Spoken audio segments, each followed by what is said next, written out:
kuja kwenye ibada na wakakuta tayari sisi tumeshaweza kusifu, si ndio? Amen. Amen. Amen. Basi ningependa kusema kidogo angalau dakika kidogo. Amen. Amen.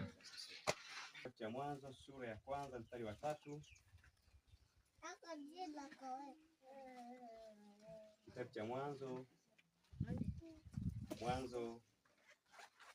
sura ya 3 ule mstari wa kwanza, na mwingine tulifungulia Isaya, na mwingine tulifungulia Ufunuo, na tutaishia hapo.